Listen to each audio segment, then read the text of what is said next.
Hi எல்லாருக்கும் வணக்கம். Welcome back to my channel the book worm. இன்னைக்கு நம்ம லெசன்ஸ் இன் கெமிஸ்ட்ரி இந்த புக்கோட ரிவ்யூ தான் பார்க்க போகிறோம்.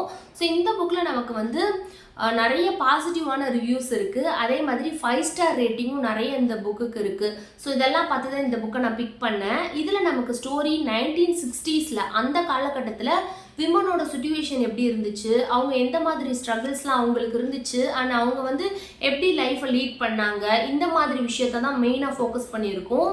ஸோ இந்த புக்கில் நமக்கு மெயின் ப்ரொட்டகனிஸ்ட், மெயின் லீடு யார் அப்படின்னா எலிசபெத் வந்து ஒரு பெரிய கெமிஸ்டாக இருப்பாங்க. ஹாஸ்டிங் இன்ஸ்டிடியூஷன் அப்படின்ற இடத்துல வந்து அவங்க ஒரு ரிசர்ச் பேப்பர் பண்ணிட்டு இருப்பாங்க, பயோஜெனிசிஸ் அப்படின்ற டாப்பிக்கில். ஸோ இவங்களை வந்து பர்சனலாக ஒரு பியூட்டிஃபுல்லான இன்டெலிஜென்ட்டான கேர்ள் அப்படின்ற மாதிரி டிஸ்கிரைப் பண்ணியிருப்பாங்க. அதே ஹாஸ்டிங் இன்ஸ்டிடியூஷனில் கெல்வின் அப்படின்ற ஒருத்தவர் இருப்பார். கெல்வின் யார் அப்படின்னா ஒரு பெரிய சயின்டிஸ்ட், வேர்ல்டுலேயே பெரிய சயின்டிஸ்டில் இவரும் ஒரு ஆள் அப்படின்ற மாதிரி இவங்களை டிஸ்கிரைப் பண்ணியிருப்பாங்க. ஸோ இப்படி இருக்கிறப்போ எலிசபெத்துக்கும் கெல்வினுக்கும் மியூச்சுவலாக லவ் இன்ட்ரெஸ்ட் இருக்கும். ஆனால் வந்து எலிசபெத் வந்து பர்பஸாகவே கெல்வின் அவாய்ட் பண்ணிகிட்டே இருப்பாங்க. ஏன் அப்படின்னா எலிசபெத் வந்து ரொம்ப ஹார்ட் ஒர்க் பண்ணி தான் அவங்களோட ரிசர்ச் பேப்பர் பண்ணிட்டு இருப்பாங்க. ஆனால் இப்போ வந்து கெல்வினை லவ் பண்ணிட்டாங்க அப்படின்னா அவர் பெரிய சயின்டிஸ்ட், ஸோ அவரோட ஹெல்ப்னால தான் இவங்க ரிசர்ச் வந்து கம்ப்ளீட் பண்ணாங்க அப்படின்னு எல்லாம் நினச்சிப்பாங்கன்னு சொல்லிட்டு வேணாம்னு சொல்லிட்டு இருப்பாங்க. பட் ஃபைனலாக வந்து எலிசபெத்தும் கெல்வினும் லவ் பண்ண ஸ்டார்ட் பண்ணிடுவாங்க. ஸோ இதுக்கப்புறமா வந்து அவங்க இன்ஸ்டிடியூஷனில் எலிசபெத்தையும் கெல்வினையும் வச்சு நிறைய ரூமர்ஸ் வந்து ஸ்ப்ரெட் ஆக ஆரம்பிக்கும். கெல்வினுக்கு வந்து நிறைய ஃபேம் இருக்குது, அவன் வந்து பெரிய சயின்டிஸ்ட், அதனால தான் வந்து எலிசபெத் வந்து அவன் பின்னாடியே இருக்கா அப்படின்ற மாதிரி சொல்லிடுவாங்க. ஸோ ஃபைனலாக வந்து கெல்வின் வந்து ஒரு சடனாக ஒரு ஆக்சிடெண்ட்டில் இறந்துருவார். அவர் இறந்ததுக்கு அப்புறமா தான் எலிசபெத்துக்கு தெரியும் அவங்க கன்சீவாக இருக்கிறது. ஸோ இதுக்கப்புறமா வந்து இந்த ஒரு விஷயத்தை வச்சுட்டு நீங்கள் மேரேஜுக்கு முன்னாடி கன்சீவ் ஆகிட்டேன்னு சொல்லிட்டு இதை வச்சுட்டு அவங்கள ஃபயர் பண்ணிடுவாங்க அந்த ரிசர்ச்லேருந்து. ஸோ இதுக்கப்புறமா வந்து அவங்க ஃபினான்ஷியலாக ரொம்ப ஸ்ட்ரகிள் பண்ணிட்டு இருப்பாங்க. அதுக்கப்புறமா அவங்களுக்கு ஒரு கேர்ள் பேபியும் பிறக்கும். ஸோ அது அவங்க லைஃப் அடுத்து வந்து லீட் பண்ணணும், ஃபினான்ஷியலாக ஸ்ட்ரகிள் பண்ணக்கூடாது அப்படின்னா வேறு ஏதாவது வேலை பார்க்கணும்னு சொல்லிட்டு பக்கத்தில் இருக்க ஒரு லோக்கல் டெலிவிஷன் ஷோவில் ஒரு ஹோஸ்ட் ஆவாங்க. அந்த டெலிவிஷனில் வந்து அவங்க வந்து குக்கிங் ஷோ எடுப்பாங்க, அதில் தான் ஹோஸ்ட் ஆவாங்க. ஸோ அதில் குக்கிங் ஷோவில் அவங்க குக்கிங்லாம் முடிச்சதுக்கப்புறமா அந்த குக்கிங்லேயே வந்து நிறைய குக்கிங்கில் இருக்க சயின்ஸை ஃபுல்லாக வந்து அவங்களோட ஆடியன்ஸுக்கு அவங்க எஜுகேட் பண்ணுவாங்க.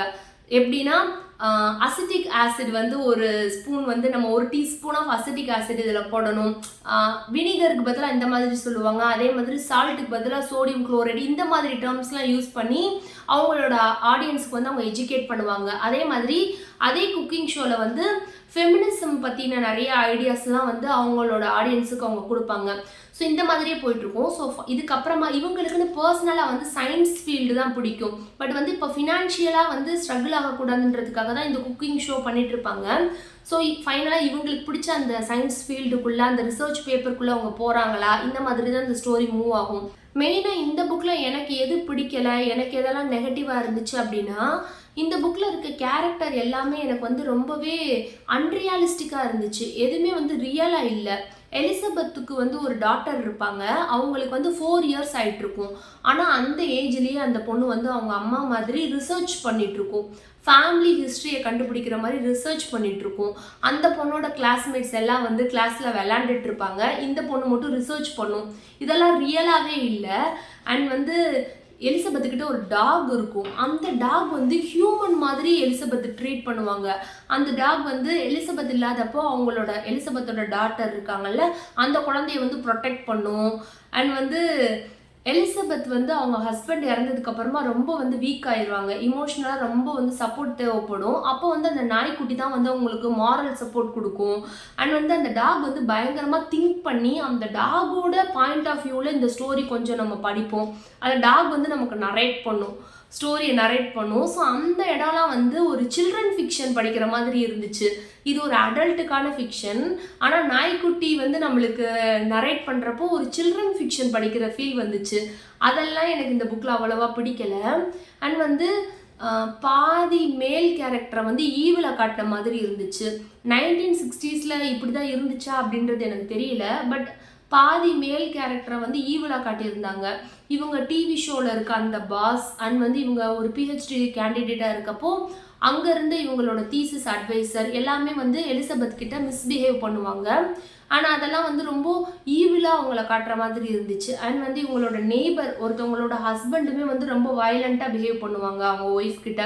ஸோ இதெல்லாமே வந்து எனக்கு ஃபோர்ஸ்ஃபுல்லாக பண்ணி ஃபெமினிசம் ஐடியாவை வந்து ரீடர்ஸ் கிட்ட திணிக்கணும்னு கொடுத்துருக்க மாதிரி ஃபீல் பண்ணேன், நான் பர்சனலாக ஃபீல் பண்ணேன். அண்ட் ஒரு சிச்சுவேஷனுக்கு மேலே அந்த ரைட்டர் வந்து அவங்களோட அந்த ஃபெமினிசம் அந்த ஸ்டேட்மெண்ட்டை ஃபுல்லாக வந்து ப்ரீச் பண்ணுற மாதிரி இருந்துச்சு. ரீடர்ஸ்க்கு வந்து அப்படியே ஃபோர்ஸ் பண்ணி அவங்க ப்ரீச் பண்ணுற மாதிரி இருந்துச்சு. ஸோ எனக்கு இந்த புக் வந்து பர்சனலாக பிடிக்கல. உங்களுக்கு பிடிச்சிருந்துச்சு அப்படின்னா டெஃபினட்டாக வாங்கி ரீட் பண்ணுங்கள் கைஸ். நெக்ஸ்ட் ரிவ்யூவில் பார்க்கலாம். பாய்.